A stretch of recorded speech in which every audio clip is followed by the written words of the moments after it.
Corruption is so bad in Nigeria that you cannot defend anybody and you cannot trust anybody. Corruption is not about embezzling money. Selfish interest is also corruption. When you have a selfish interest against your nation, it's corruption. That doesn't change the Nigerian in us. Are you hearing me? They gave us cars. And when they gave us cars, I refused it. Otherwise, I won't get a house in Bodija Estate. What's the problem with the Southerner becoming the chairman of Nigeria? I don't know. We have problems. My brother, your guess is as good as mine. I've always been asking this question. Are you saying that government is not doing well in regards to the policy? No, they are doing very well. There's no way we can look at women and children issues without even looking at discussing with the men. Tackles only on OSBC.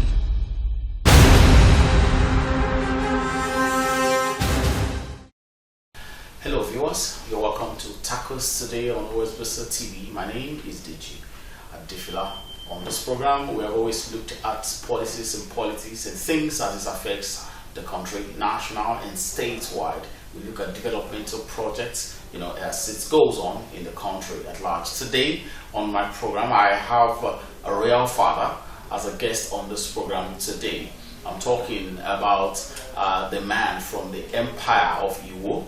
I'm referring to Oba Abdulrashid Adewale Akombi, Oluwo Of Iwo, TELU the first. Kabiyesi, it's great to have you on the program today.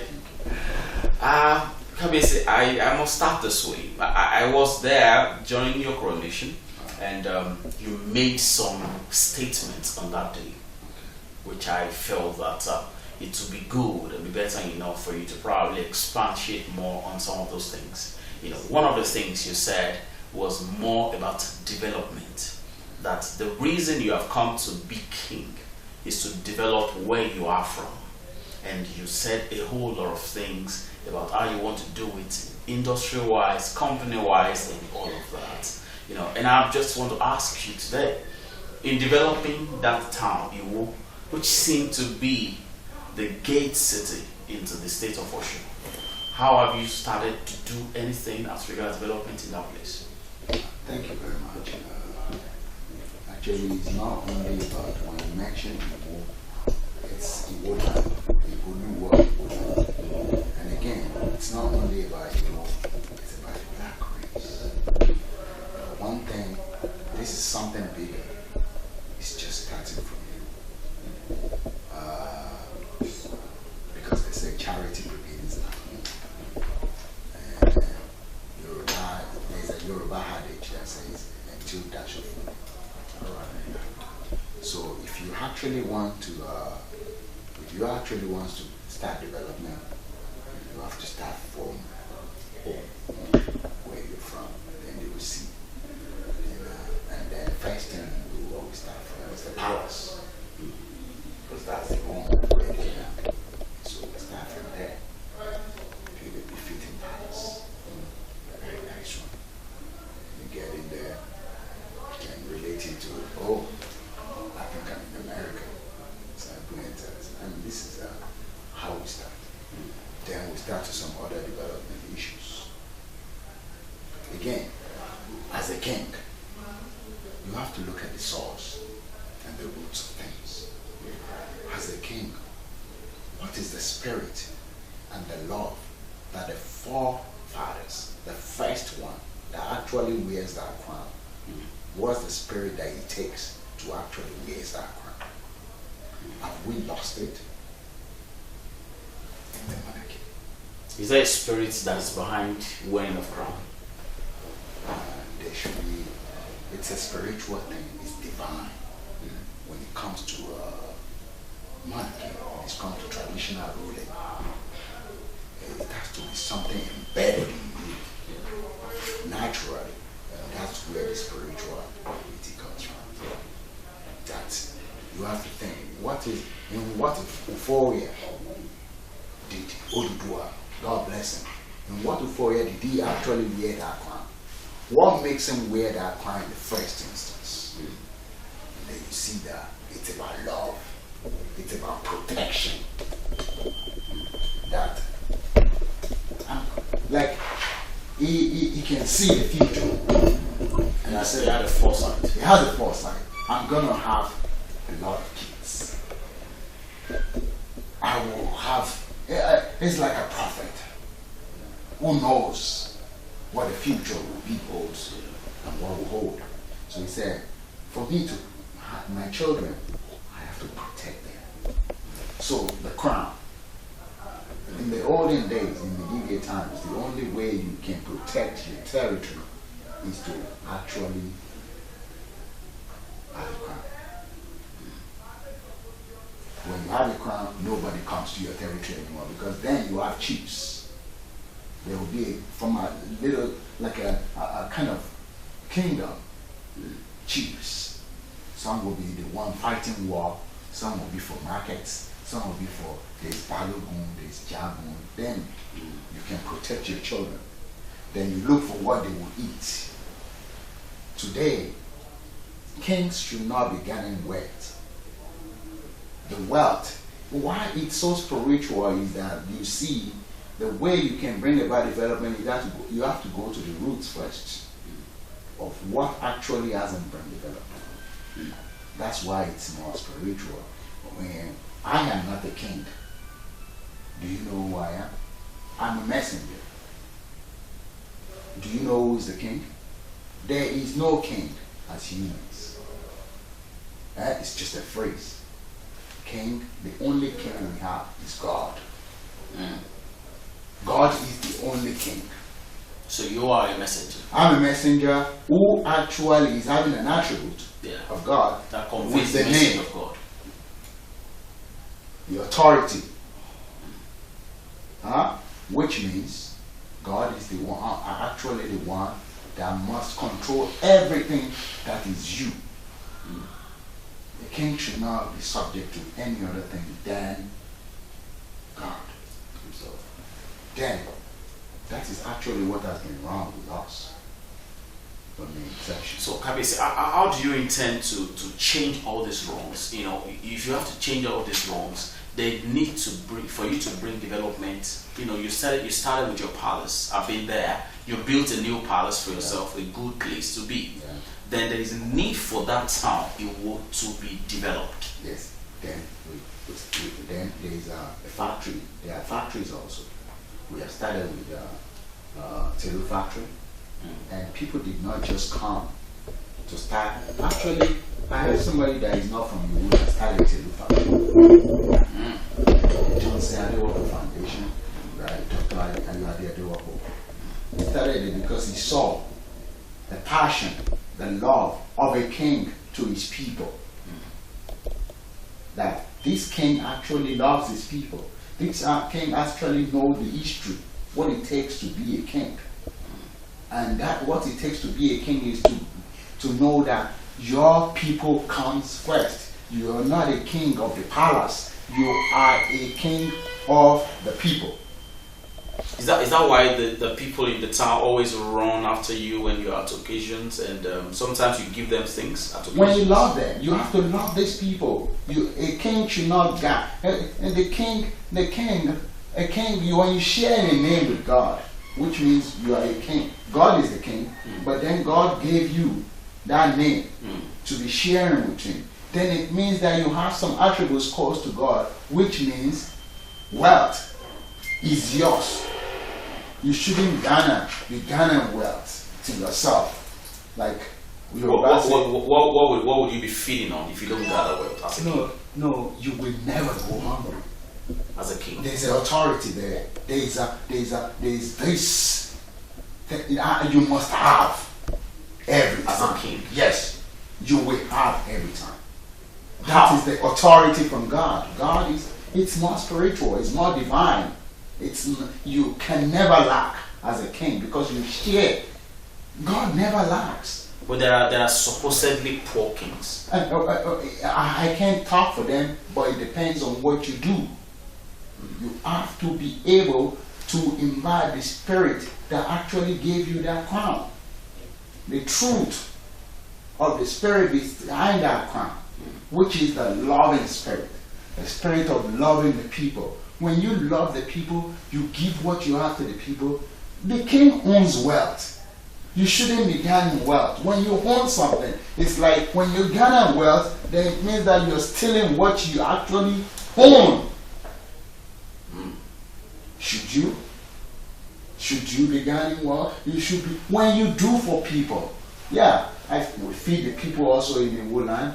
Yeah, these are templates. I was going to ask you, how do you come about the issue of feeding people in the town? I mean, almost a huge number of people come to the palace on a daily basis. They just come there to eat. There's a prophet in the Bible.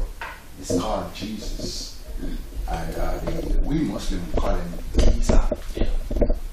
Do you know that the last bread that he has and the last fish that he has is what he gave? It was a parable. He gave it out, but he never finishes. They even gathered the leftovers. The leftovers that they gathered was more baskets. Yeah. That means wealth must be yours when you give out. When you give out of all what you have, if you have 10 naira and you say, I'm giving it out, and you believe in God that God that actually sent me, you think it's going to make me to be poor? And you give it out. So giving is receiving. Giving, you receive.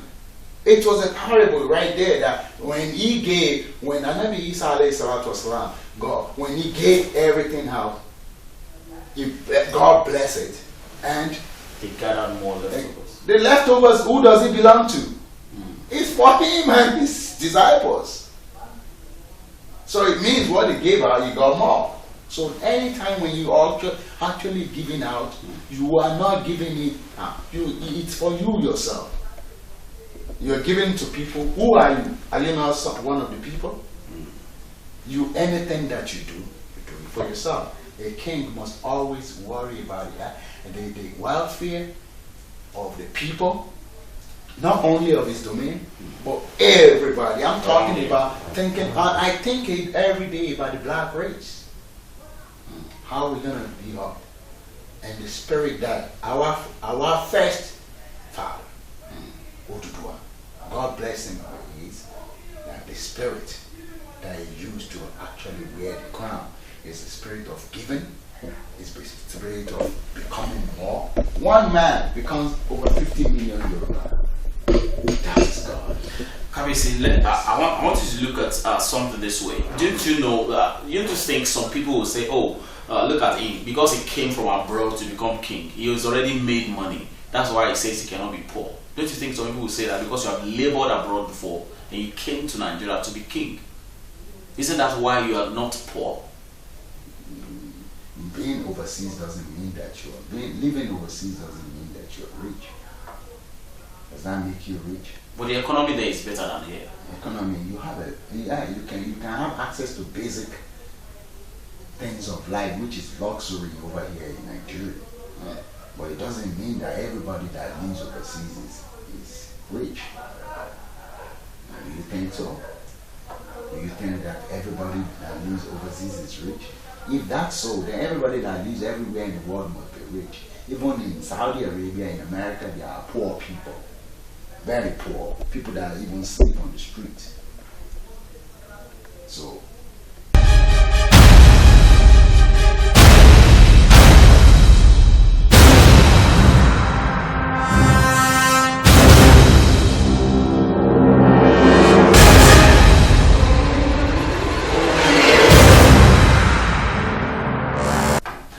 let's look at something again.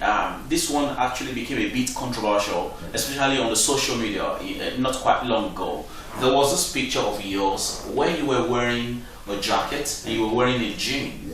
And people started saying a lot of things, look at her, funky king, and a whole lot of things like that. Kabisi, how did you come about? I've never seen a king dressed that way, especially in this part of the world. Thank you. Why did you come up with that? Thank you. One thing in this part of our world is that we should try to learn not to rush into making judgments and passing judgments. When you hear something, always try to ask.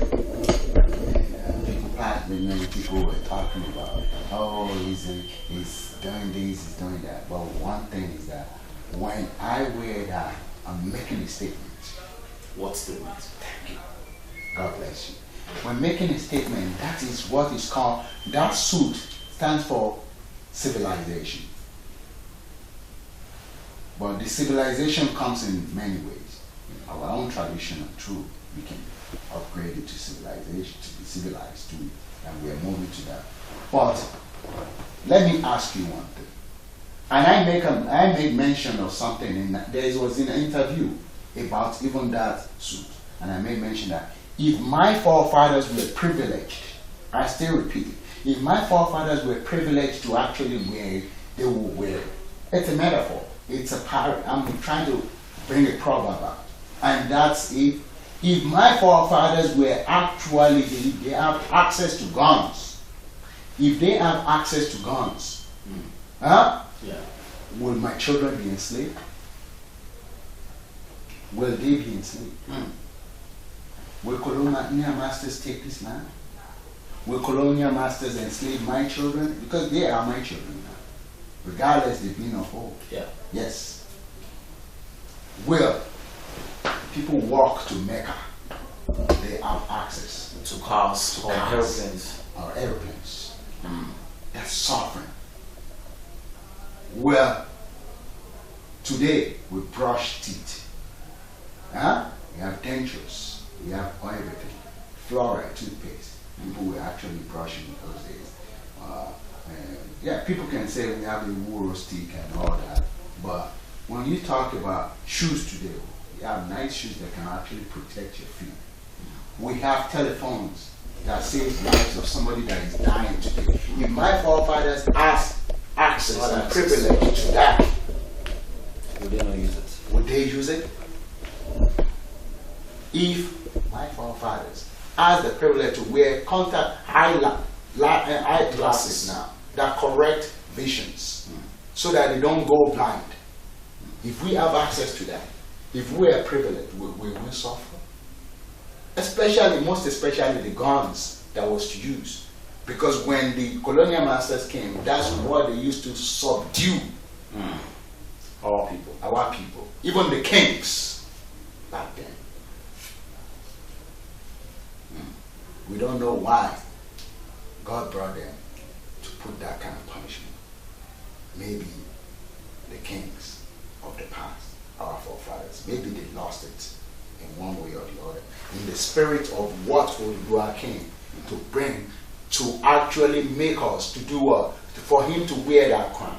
For him to wear that crown, every king must take care of his children. Not immediate children from his loins I'm talking about. I'm talking about everybody. In his empire. In his entire kingdom, in the state. It doesn't have to be only in your domain. You have to think about these people every day. You have to be close to them.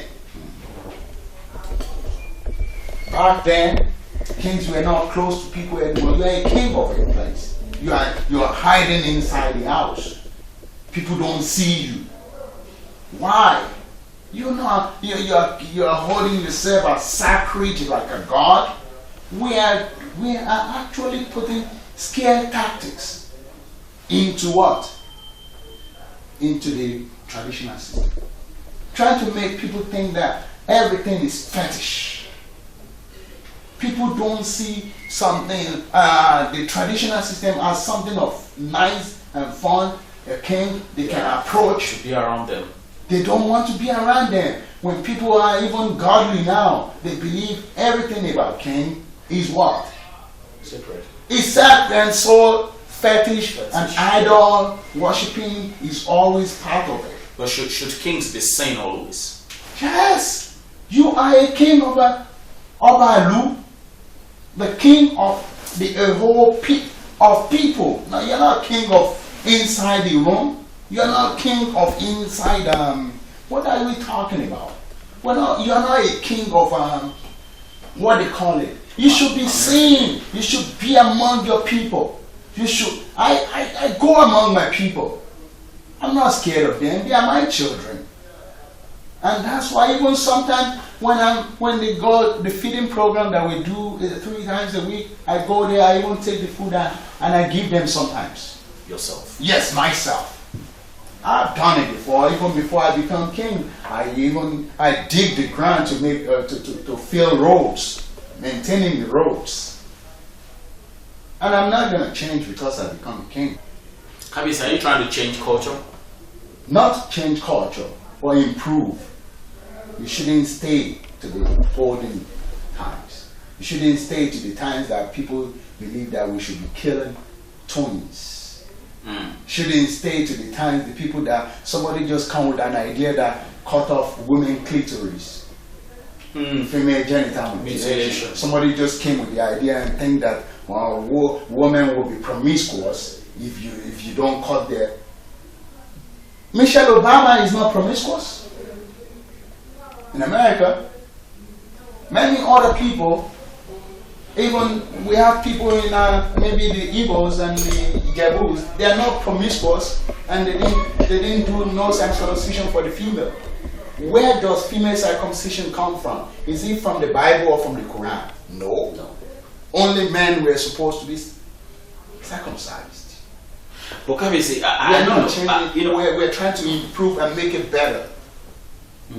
So that it won't become something scaring the people. You're scaring people. People don't want to come to a king because they believe it's so much idol worshipping, it's so much fetish. People that will even bring development to the town now says no, I can't go to that place because it's fetish. And a king's supposed to represent development. The king's supposed to represent what is called development, what is everything that's supposed to be the welfare of his people. He is the servant. A king's supposed to be the servant, not bossing over people. God's messenger. Yes. And you must have it right. Kabisi, I'm happy you mentioned female genital mutilation. Yes. I'm not sure if you are aware, it's quite predominant in your area, in Iwo. Yeah. Are you aware? It's everywhere in Yoruba land. I know it's quite predominant in Osun State. Yes. According to statistics driven out of Nigeria, it's actually more predominant in Osun State. But a lot of efforts are being put into it. Yeah. What are you doing about it? How is your message being passed across in Iwo to make sure that this thing is put on? I was even part of the female no to female genital mutilation program that was done in Ibadan when every Olola, I was there. And people were asking me what business would they go into. I said, when you were doing slavery, should you tell the slave master you should go to another business? Huh? When something is wrong, tell them it's wrong and they stop it. Because people were asking me, okay, these Olola people, which business, what would they be doing if they don't do that? Ask me, what would the slave master be doing? Should I tell the slave master to go on because he can't get a job if he didn't sell no more slaves? If he didn't buy and sell slaves anymore? Should you tell him? And that's what we're talking about. It's not about, let's bring, the monarchy system, the traditional system has suffered a lot of blows. And it's because I think we lost it along the line. We lost it. Okay, Kabisi, on that particular dressing of the thing, you also mentioned at your coronation that it will be possible that you want to actually enforce it, that we make use of our ofi to make suits. Yes, actually, I can't really picture it in my head. How it will actually, look like. now I'm in the process, of. I have a company now that is we will be using our own cloth. We won't use it because we have used it a lot in making agbada and buba. So you will see what will actually feed my people. What would actually promote this culture? What will actually bring food to the table? Yeah. The economy is now, there is hard times in the country. So you look inside.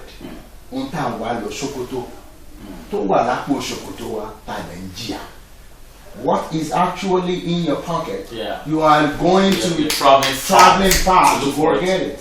Yeah. So people like to wear suits to the office. People like to wear suits to offices, banks, and everywhere. And so what I'm doing now, which is TELU jeans. TELU jeans. Yeah, TELU jeans. TELU jeans will go in the market very soon. Wow. And when TELU jeans go in the market, we are trying to let people know that Ofi is now jeans. Now. Jeans being made out of Ofi. Ofi. Nice jeans. And then suits, we make it out of Ofi. The shirts, your shirts, will be made out of underwear. Nice ones. We improve on it. Let's improve on what we have. So that when those, instead of let's tax more foreign stuff, we can get what people like in schools, what students like, what people like to wear, but let's use our own fabrics to do what? To make it.